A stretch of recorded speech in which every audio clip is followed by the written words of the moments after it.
Hello and good morning.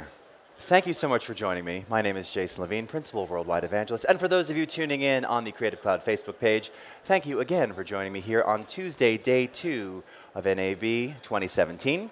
Good morning to those watching us in Japan as well.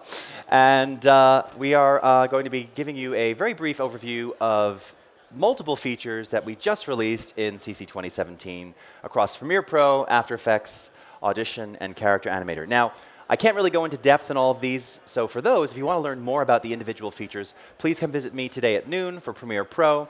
Carl Soule will be presenting After Effects, Dave Warner will be presenting Character Animator, and you'll also get to see me doing Audition, as well as a bunch of customers showing all of these applications throughout the day. All right, so we're going to start in Premiere, and probably the greatest new innovation that we've got in here is something called the Essential Graphics panel, which effectively gives you all of the tools that you really need to create your graphics right inside of Premiere Pro. And if you just take a quick look at the timeline that I've got here, I've got a just very basic title sequence here. These titles with a very simple kind of nice animation, blurred on text, was all done directly here inside of Premiere Pro using a brand new panel called Essential Graphics. And you'll notice that we have a Browse section here which contains lots of different presets to kind of get you started. Now I'm going to show you some of those presets in just a moment, but before we get there, I want to point out that once again we've also augmented the workspaces in the application. So you'll notice that there's a new graphics workspace in Premiere. We've actually got a new graphics menu item as well. And for the first time in Premiere, and this is very exciting, and this will play into kind of explaining to you how this all works, we actually have a type tool now. The type tool, which you know from Photoshop and Illustrator and pretty much every other Adobe application. So we've got our type tool as well as a vertical type tool. And what does it mean having a type tool now instead of having to go to the old school titler? It means that, like this video that you see right here, I can select my type tool, I can click right inside of the program monitor, and I can just start typing right on the canvas, right there, and that's it. We don't have to go into a separate dialogue to start creating titles. Now, when I begin typing, you'll see here in Essential Graphics that you've got some basic controls for alignment and transform. So we can do that right here. Just do a very quick horizontal and vertical centering. You've got your opacity controls. You have the ability to add master styles, which I'll be talking about more this afternoon. Also, you have all of your fonts, which of course we support all of our Typekit fonts. And if you just hover over the font panel here, now I'm using my wheel on the mouse. If you were in a Magic Mouse or something like that, you could use that to scroll through all of your various fonts, set their weights, set the size, again, quickly align and transform, as well as the ability to create shapes. So if I wanted to add something like a rectangle here, I could create a shape directly on screen like this. All right, let's position this as well. And you'll notice that this is actually, when I went to that new item button, it's new layer. This is creating a layer stack. So if I want the text to be above that background graphic, I just move it in the layer stack. Let's go ahead and change the background color here. Something like a blue-ish, something like that. Again, I can change the opacity on that very quickly, and you sort of get the idea. You also have the ability to import elements from other applications, like Illustrator files, or image files, JPEGs, or even video that contains audio. All of these can actually be part of what effectively we're building up as a motion graphics template. So in any case, let me go ahead and show you really quickly some of the presets that we give you. So here I've got captions, credits, graphic overlays, lower thirds, slates, social media titles, and then some of these are tagged AE, because motion graphics templates can also be authored and shared via Creative Cloud libraries in this latest version of Premiere and After Effects. So now just to show you some of the preset content that we give you, I'm going to drag these bold credits in. Now, the animation that occurs on them, what's nice about this is, outside of just using the type tool to type directly on the program monitor, nothing else in terms of animating those characters changes. And if we go into the Effects Controls panel here, where you can see that we've now flown in this movie-style title, you can see it all here in Essential Graphics, but all of the same controls exist in the effects controls that you've always used for doing your position, rotation, scaling, opacity, and adding your effects. And you can even see that a directional blur was applied to the text layers here. Again, and you can also see there's some keyframes happening here. I just zoom in a little bit. Right there. There's your keyframes. Sorry, I'm going a little over. Thank you. There we go. As we twirl these down, you can see there's position keyframes, there's opacity keyframes. So what's important about this? It doesn't change the way you've already been working. You don't have to relearn anything. The only difference is you're typing on screen with a type tool that you use everywhere else, and you don't have to go to a separate modal dialog. Very, very simple. Now, so this is just some very basic sort of flying on text. When we start to look at some other ones, here I'll bring in some that have some of the video elements. Here's a share button, for instance, to be used with social media. Now this one has a basic title, but it also has a video clip playing. That little circular graphic that you see there is actually a video, and you can see it shows up as circular pattern here with the video icon because it is in fact a video clip. So this too can be added to this, effectively this graphics template, which you can share and reuse. Now you have the ability here to export these as motion graphics templates, and you can choose where you want to save them. So I'm going to call this Jace Share. Now you can save it locally to the Essential Graphics panel in the application itself.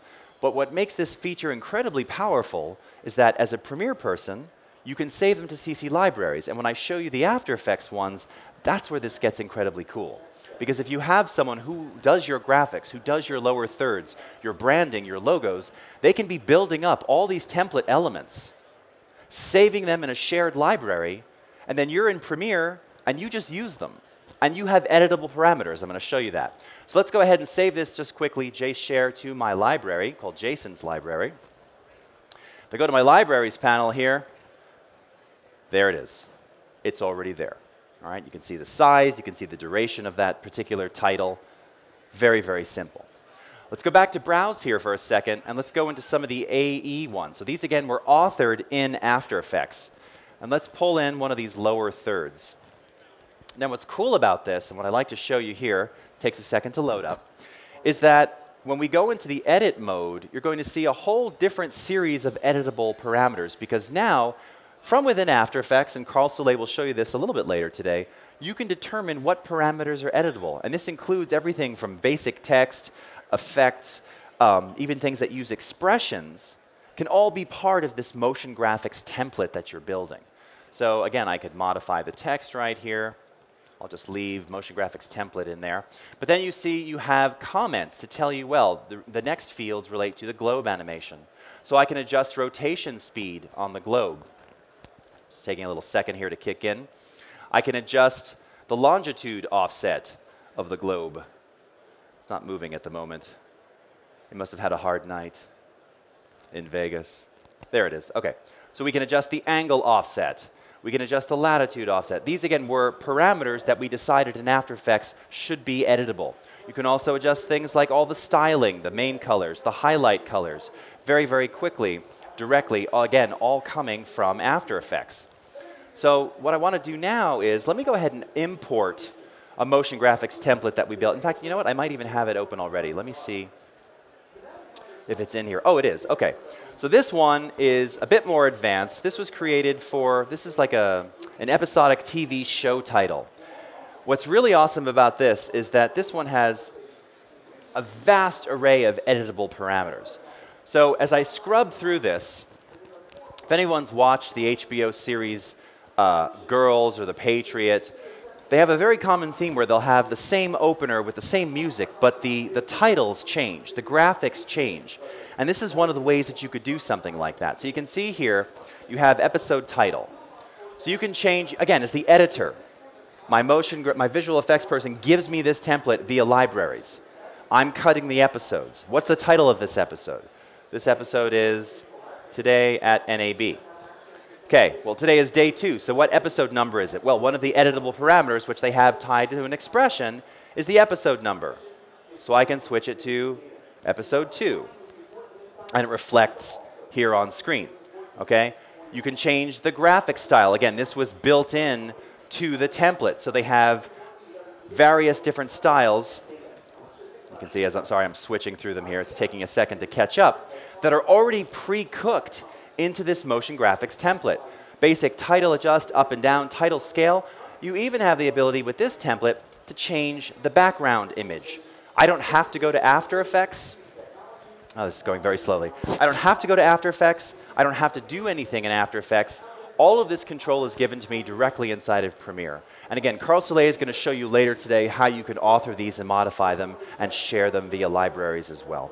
So Essential Graphics is really an amazing new innovation that brings the power of titling, text, animation, and templates directly to the editor inside the editing interface, so you don't have to leave Premiere Pro.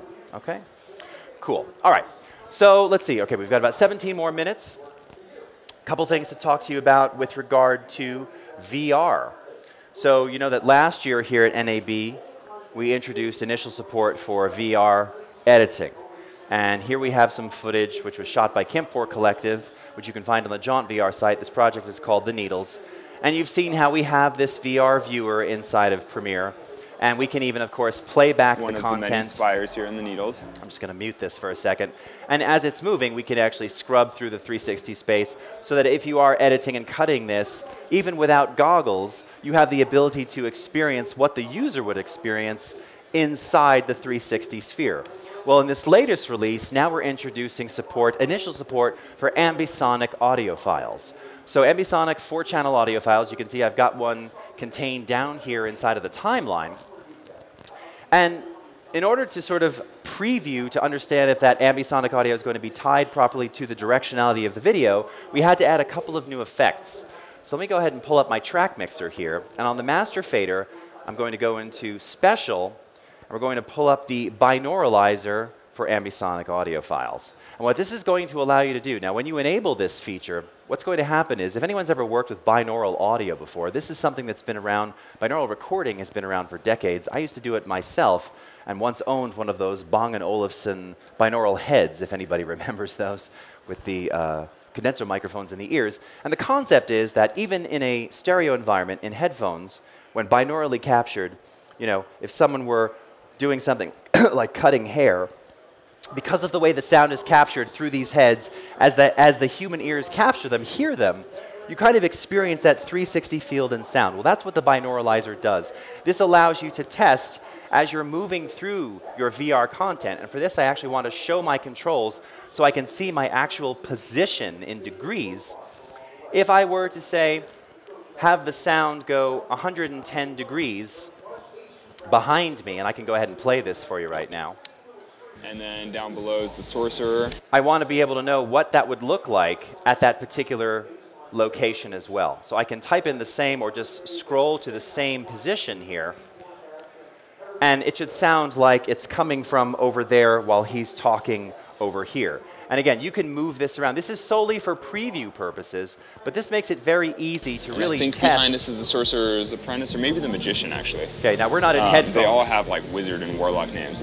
We're not in headphones, so you're not going to really be able to feel that, but you will actually feel the sound kind of moving around like this based on the position that you're in the VR video.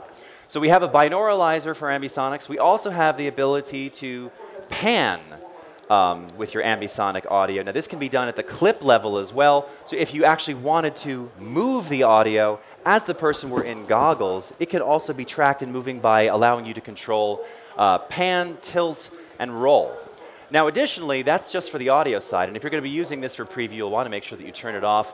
We've also added an additional feature to allow you to keyframe movement for your video with an effect called VR projection. So let me come over here, type in VR projection, drag this onto this clip here, and basically what this allows you to do, I'm going to mute my sound here, is much like we were just talking about, this will allow you to keyframe movement inside of your VR content, panning, tilting, and rolling. Let's go ahead and turn on stereoscopic over under. This is the input layout. This is the format that we're working with here. And if I wanted to do a very simple tilt on this content, so again, you can have the content moving even though the user can also be moving. We can do a keyframe like that. Okay? So as I play this back, it starts tilting, but again, the user in their headset or whatever can still be moving around in that 360 sphere.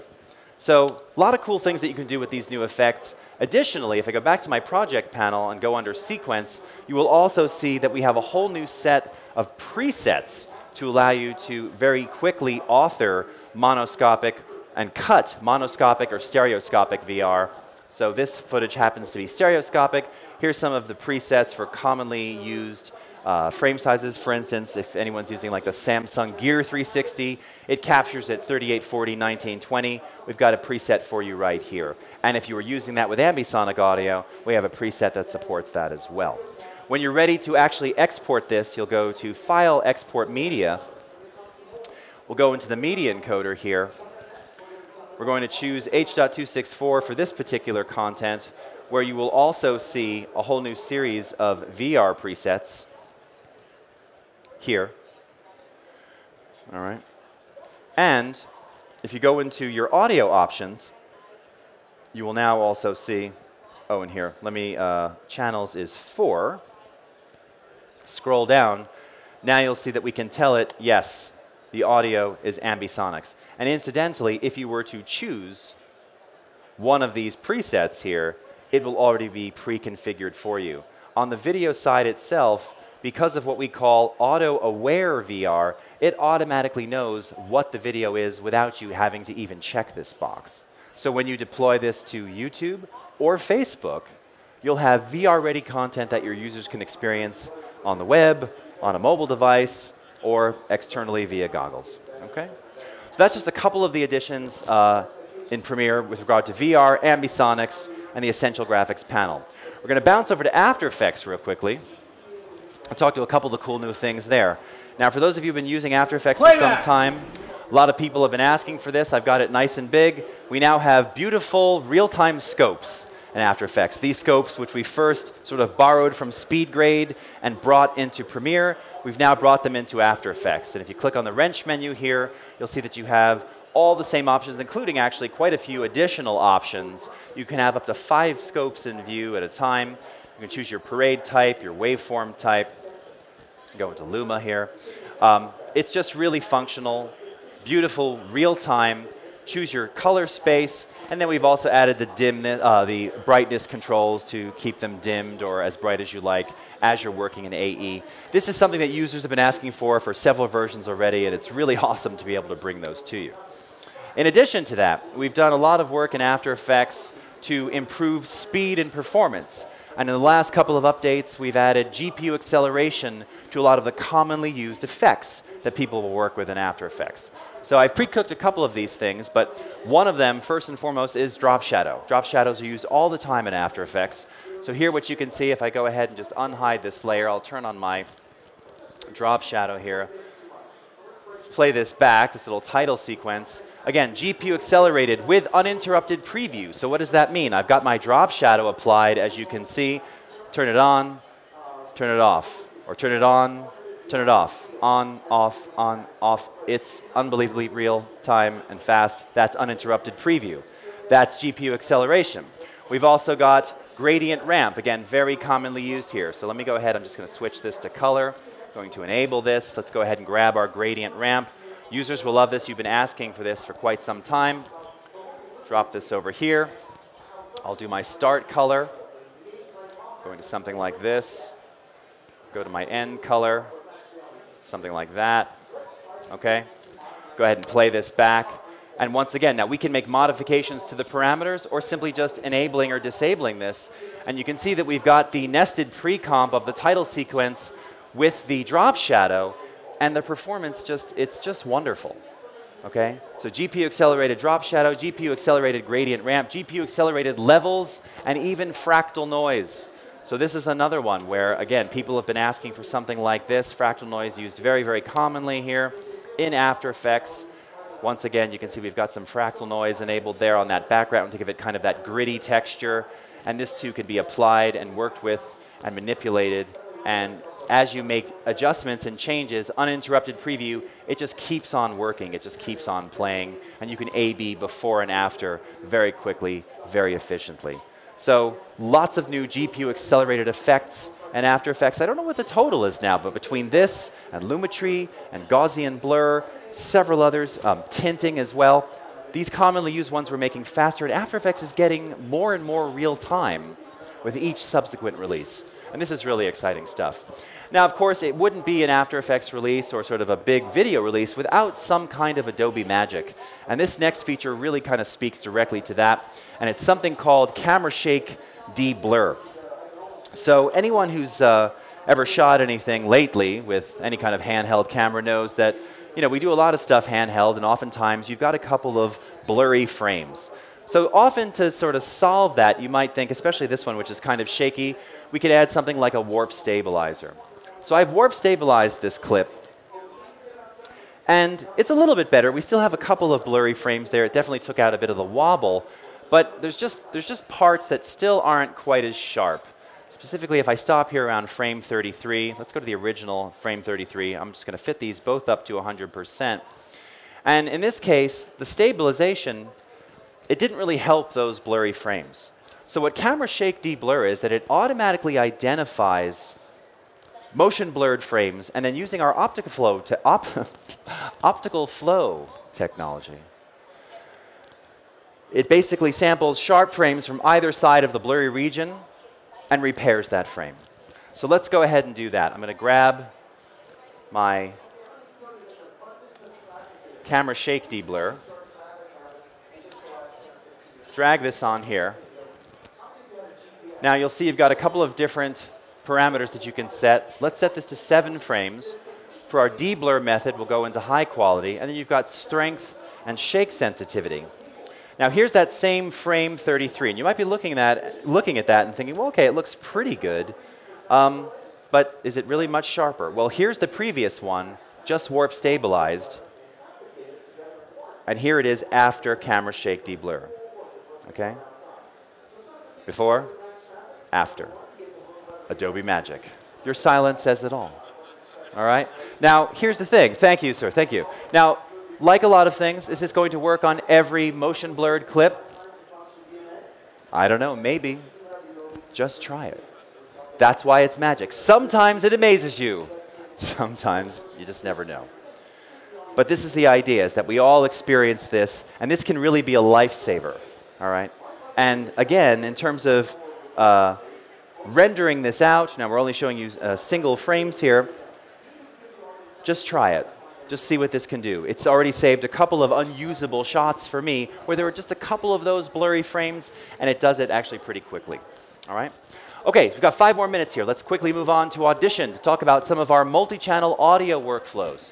So as we move into VR and ambisonics and working more with MXF and broadcast formats, we had to expand on the capabilities of working with multi-channel audio in Audition. Now, Audition has always had the capability to create channels with files with any number of channels, 4, 8, 16, 24. Well, now, not only do we allow you to create those, but we allow you to edit, modify, and reroute those, even if your audio is embedded in an interleaved file, a self-contained multi-channel file, like an MXF. So this MXF that we have here is basically a soundtrack from a short film called See You Around, directed by Oren Brimmer. And in this MXF, very commonly, you would encounter in broadcast, channels 1 and 2 are the stereo mix of everything. 3 and 4 are a stereo mix of dialogue. 5 and 6 are a stereo mix of sound effects and ambience. 7 and 8 are a stereo mix of music. So let's pop over to the multi-track real quickly. Oh, I swallowed that very hard.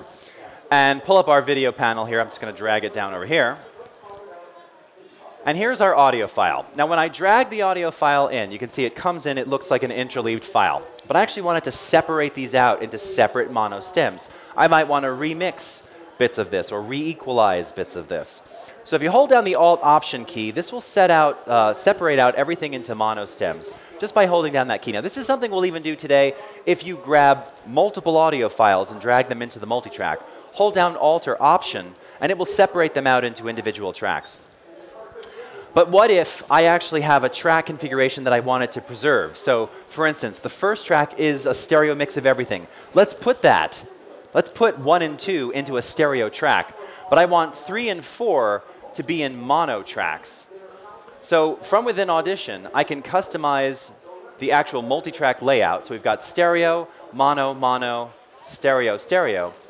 Now when I grab this audio file, if I hold Alt, Option, and Command or Control, it now will respect the track layout in the multi-track itself. So you can see it's now taking channels 1 and 2, combining those as a stereo file. 3 and 4 are stripped out to mono on mono tracks.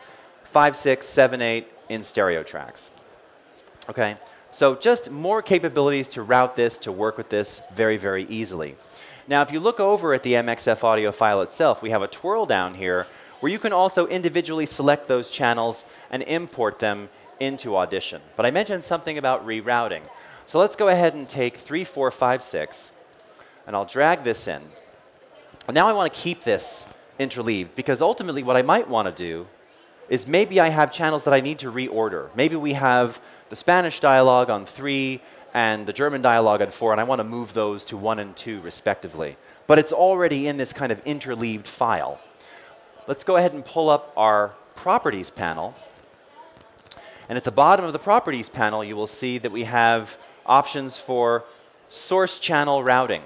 So last year, we introduced Adobe Media Encoder into Audition, meaning that if you were sending a sequence or video from Premiere into Audition, you could actually use Audition as your finishing. This could be where you do all of your audio finishing and final export. You didn't have to send it back to Premiere to go through Media Encoder to access all of the various MXF presets and other formats that you would ultimately use.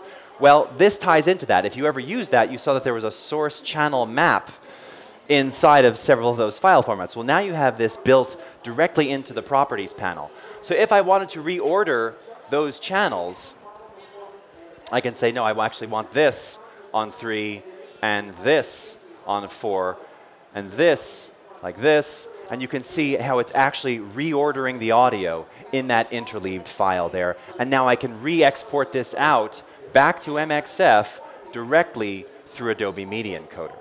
All right? So just giving you more routing capability and flexibility right inside of Audition when working with multi-channel audio sources. This is so useful and also very, very efficient. And the fact that you can export directly from here means you don't have to waste any more time going back to Premiere. For my last minute, just to talk to you about a couple of the new additions to Character Animator. So again, Character Animator bringing 2D and 3D characters to life here. We've got a couple of new things. Namely, we have the ability now to work with blend mode. So here we have a character, this puppet named Evans. And you'll see over here now we have blend mode support.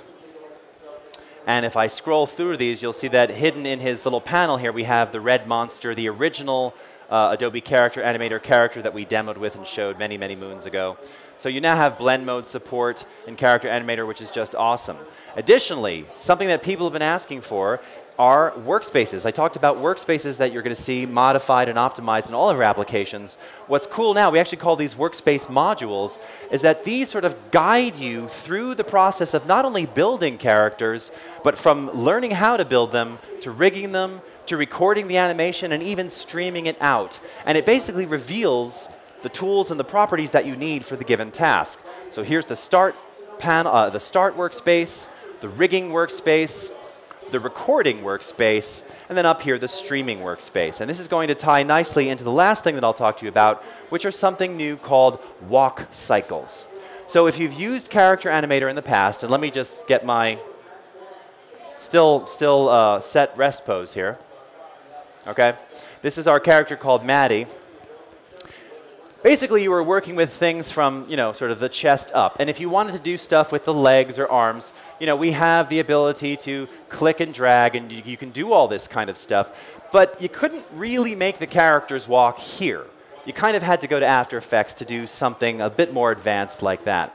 Well, now we've added walk cycles. And what that means is using keyboard shortcuts now, it will actually also understand the types of legs that you have, long and short, and you can walk and move your character left and right.